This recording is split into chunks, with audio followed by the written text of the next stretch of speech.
Hello anime fans, तो कैसे हो आप सब।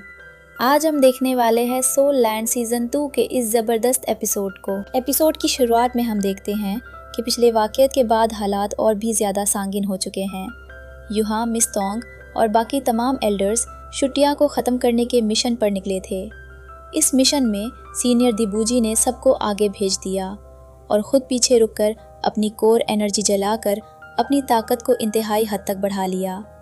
उनका इरादा साफ था, चाहे अपनी जान क्यों ना देनी पड़े, मिशन हर हाल में कामयाब होना चाहिए।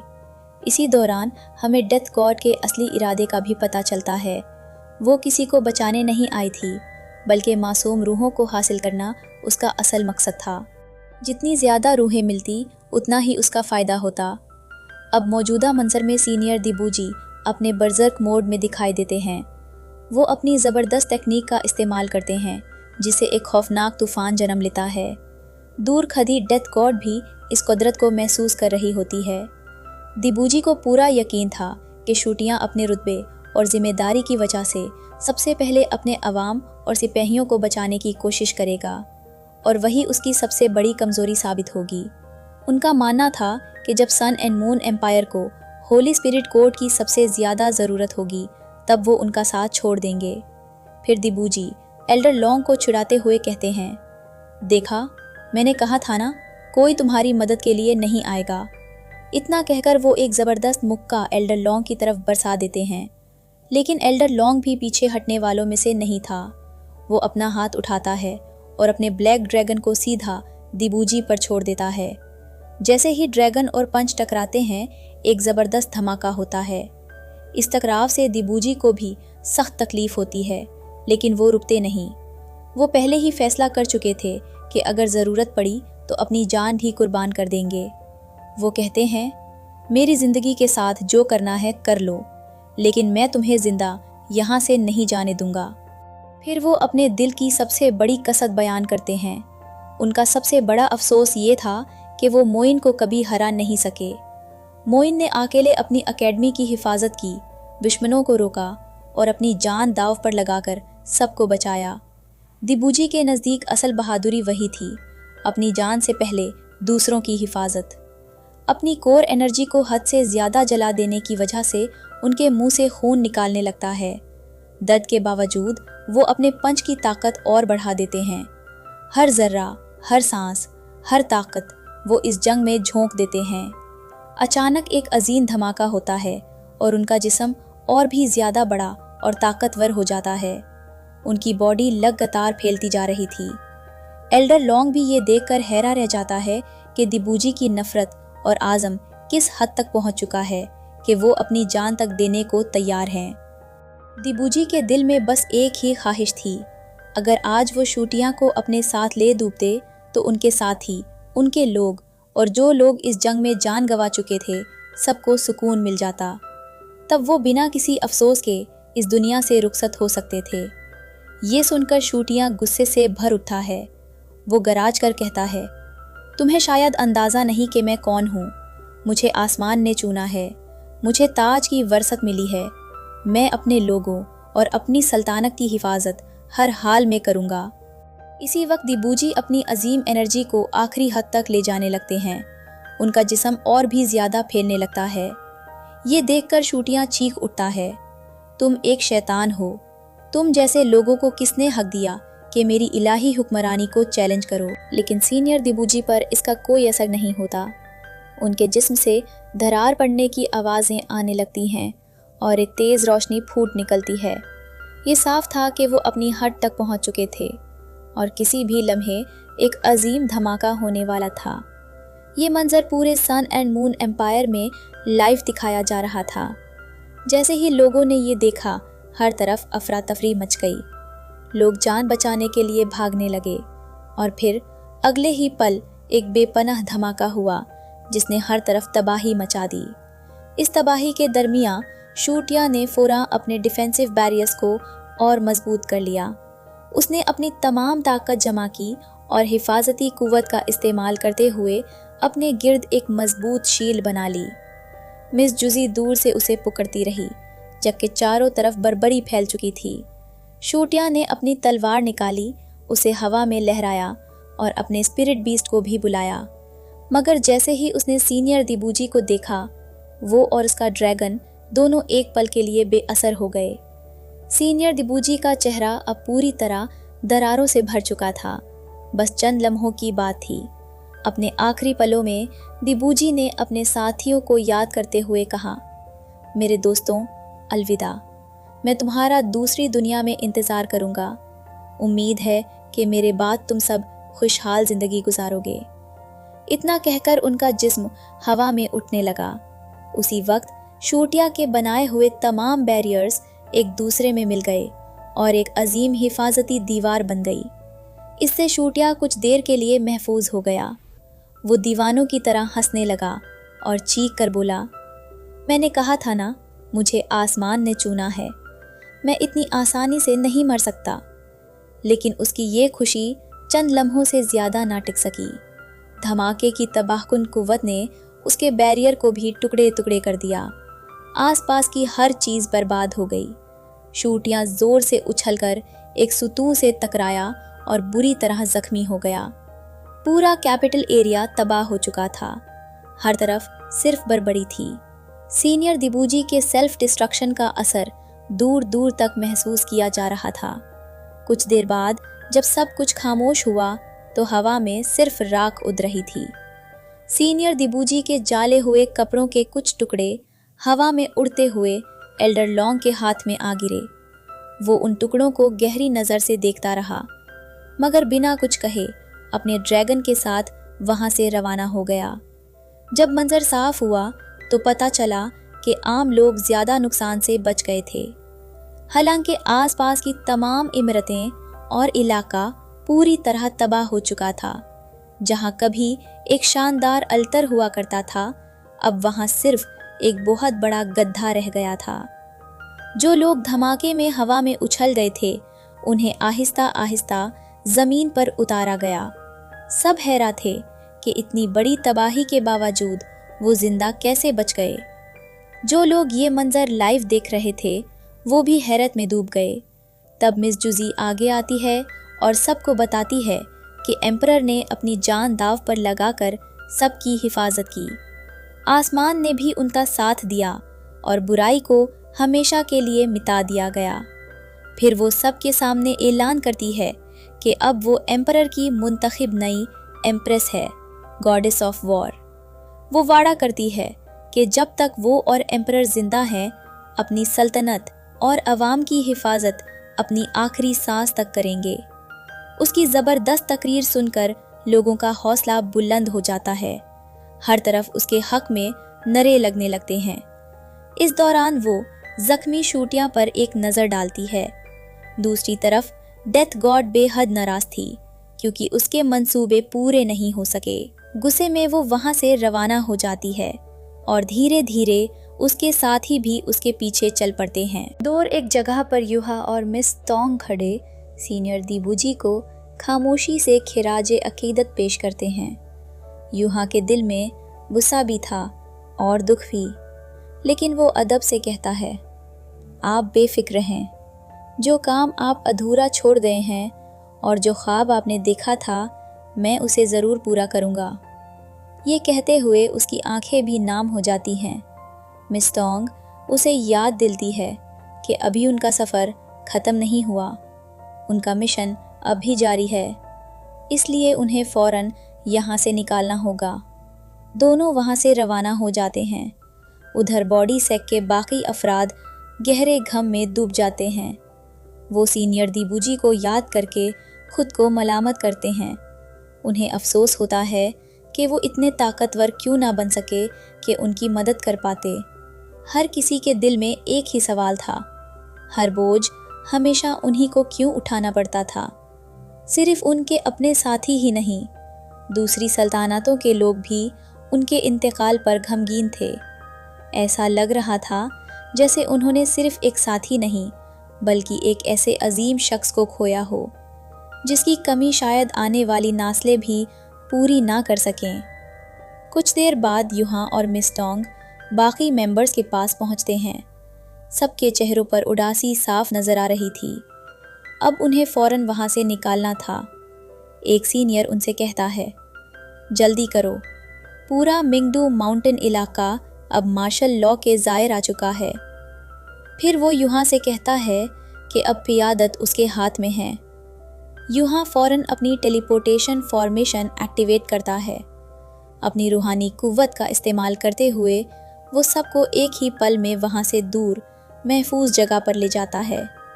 सेफ जोन में पहुँचने के बाद सब अपने अपने स्पिरिट बीस्ट्स पर सावर होकर आगे बढ़ने लगते हैं। हर किसी का रास्ता अलग था, मगर उनके दिल में एक ही दर्द था।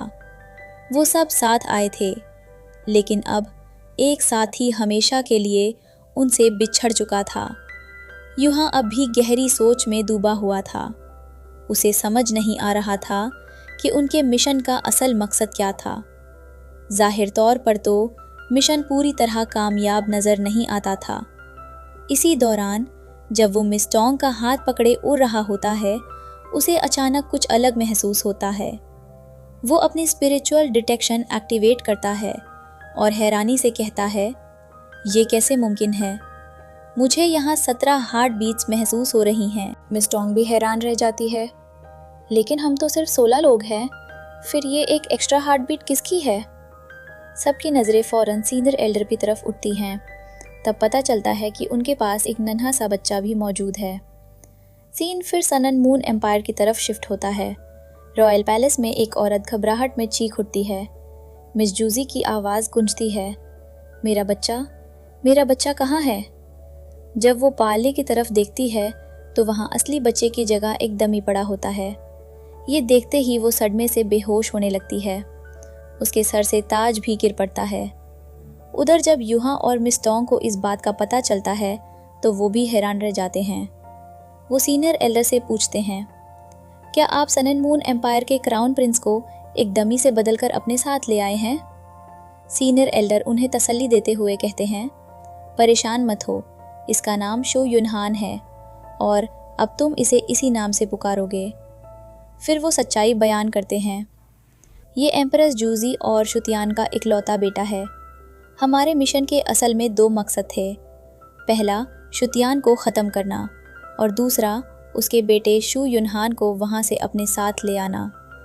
वो आगे कहते हैं, हम चाहते तो इसे वही ख़त्म कर सकते थे, लेकिन हम उन जैसे नहीं हैं। हमारे अंदर भी इंसानियत है। अगर हम भी उन्हीं की तरह बन जाते तो फिर हम में और उनमें क्या फ़र्क रह जाता। सन एंड मून एम्पायर के अंदर के हालात देखकर उन्होंने फ़ैसला किया कि इस बच्चे को अपने साथ ले जाना ही बेहतर होगा। आखिर कभी कभी एक बच्चा सिर्फ वारिस नहीं होता, वो मुस्तकबिल की उम्मीद भी होता है। जुजी को समझाया जाता है कि उस टेक्निक का दोबारा इस्तेमाल करना कॉन्टिनेंट के कवानीन की खुली खिलाफ वर्जी होगी। ये सिर्फ एक मामूली जुर्म नहीं, बल्कि एम्परर के साथ गद्दारी के बराबर समझा जाएगा, और अगर वो इसमें कामयाब भी हो जाए तब भी ये राज हमेशा छुपा रहना नामुमकिन होगा। मगर जुजी अब किसी भी हद तक जाने को तैयार थी। वो अपनी मुट्ठी भेजते हुए कहती है, हमारी तकदीरें अब एक दूसरे से जुड़ चुकी हैं। अब वापस मुड़ने का सवाल ही पैदा नहीं होता। मैं युनहान को हर हाल में ढूंढ कर रहूंगी। उसकी आंखों में एक माँ का जुनून साफ नजर आता है। वो मजीद कहती है, अगर मुझे मेरा बेटा वापस ना मिला तो मैं पूरे कॉन्टिनेंट को उसके साथ जला कर राख कर दूंगी। अगर मेरा बच्चा मेरे पास नहीं होगा तो फिर किसी को जीने का हक नहीं। सीन फिर दूसरी तरफ शिफ्ट होता है, जहाँ व्हाइट टाइगर ड्यूक और बाकी लोग जमा होते हैं। प्रिंसेस वीना भी उनके साथ होती है। सब सीनियर दिबूजी की शहादत पर गहरे गम में डूबे हुए थे। कुछ देर के लिए सब खामोश हो जाते हैं और उनकी याद में दुआ करते हैं। व्हाइट टाइगर ड्यूक उनकी आजमत बयान करते हुए कहते हैं, अगर आज उन्होंने अपनी जान कुर्बान ना की होती तो शायद हम में से कोई भी जिंदा वापस ना आ पाता। उन्होंने ना सिर्फ सन एंड मून एम्पायर के सुप्रीम एल्डर को रोका, बल्कि उनके सुप्रीम एम्परर को भी ऐसी चोट पहुंचाई है जिसे संभालने में उन्हें बहुत वक्त लगेगा। वो आगे कहते हैं, दौलुओ कॉन्टिनेंट का कोई भी शख्स उनके इस एहसान को कभी नहीं भूल पाएगा। उनकी कुर्बानी हमेशा आने वाली नस्लों तक याद रखी जाएगी। बॉडी सेक के मेंबर्स इस गम को बर्दाश्त नहीं कर पा रहे थे। उनमें से कई लोग फूट फूट कर रो रहे थे। उन्होंने सिर्फ एक लीडर नहीं बल्कि अपना सहारा खोया था। इसी दौरान नन्हा युनहान भी रोने लगता है। व्हाइट टाइगर ड्यूक सबको अंदर चलकर अगला कदम तय करने का मशवरा देते हैं। अंदर पहुंचते ही यूहा और मिस तोंग अपनी राय पेश करते हैं। वो कहते हैं, शुटिया अब भी जिंदा है, इसलिए ये बच्चा अब हमारे लिए किसी सियासी फायदे का जरिया नहीं रहा।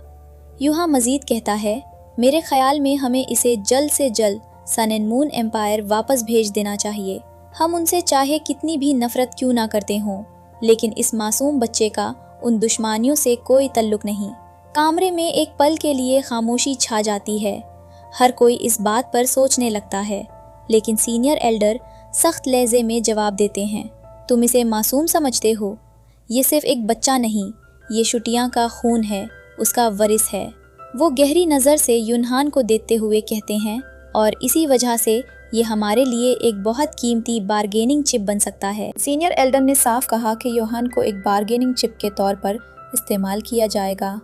उनका मानना था कि शुटिया की वजह से जितने लोगों ने अपनी जान दी, जितना खून बहा, उन सब का हिसाब लेना ज़रूरी है। सीनियर दिबूजी और दूसरे शहीदों की कुर्बानी बेकार नहीं जा सकती थी। ये बात सुनकर बॉडी सेक्ट के कई मेंबर्स का गुस्सा भड़क उठता है।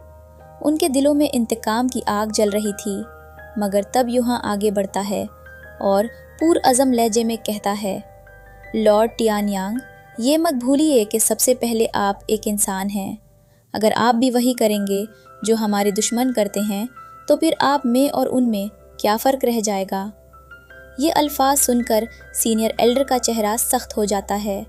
वो गुस्से में आकर पूछते हैं, तुम्हारी हिम्मत कैसे हुई मुझसे इस लहजे में बात करने की? लेकिन यूहा पीछे हटने वालों में से नहीं था। वो पूरे यकीन के साथ जवाब देता है, सीनियर दिबूजी ने अपनी जान इसलिए कुर्बान की थी कि हम सब बच सकें। उन्होंने ये कुर्बानी इसलिए नहीं दी थी कि हम एक मासूम बच्चे को उसकी माँ से जुदा कर दें। वो मज़ीद कहता है, अगर उनके पास ये फ़ैसला होता तो वो फिर भी अपनी जान देना कबूल कर लेते, लेकिन कभी इस काम की हिमायत ना करते। इसीलिए इस मिशन का ये हिस्सा सिर्फ चंद लोगों तक महदूद रखा गया था। यूहा की बात ने वहाँ मौजूद सब लोगों के दिलों में दो अलग राय पैदा कर दी। कुछ लोग सीनियर एल्डर के साथ थे, जबकि कुछ यूहा की बात से मुत्तिफाक नजर आए। सीनियर एल्डर फिर गुस्से में कहते हैं, तुम होते कौन हो मुझे नसीहत देने वाले? इस पर यूहा भी साफ अल्फाज में कह देता है, अगर ये आपका फैसला है तो फिर जान लीजिए कि मैं इस घटिया मंसूबे का हिस्सा नहीं बनूंगा। इतना कहकर वो वहाँ से निकल जाता है। मिस टॉम फौरन उसके पीछे जाती है और उसे तसल्ली देते हुए कहती है, यूहा, फिक्र मत करो, तुम जो भी फैसला करोगे मैं हमेशा तुम्हारे साथ रहूंगी, चाहे इसके लिए मुझे पूरी दुनिया के खिलाफ ही क्यों ना खड़ा होना पड़े। ये सुनकर यूहा उसका हाथ मजबूती से थाम लेता है। दोनों के दरमियां एक गहरा भरोसा और रिश्ता साफ महसूस होता है। रात के अंधेरे में सीन बदलता है।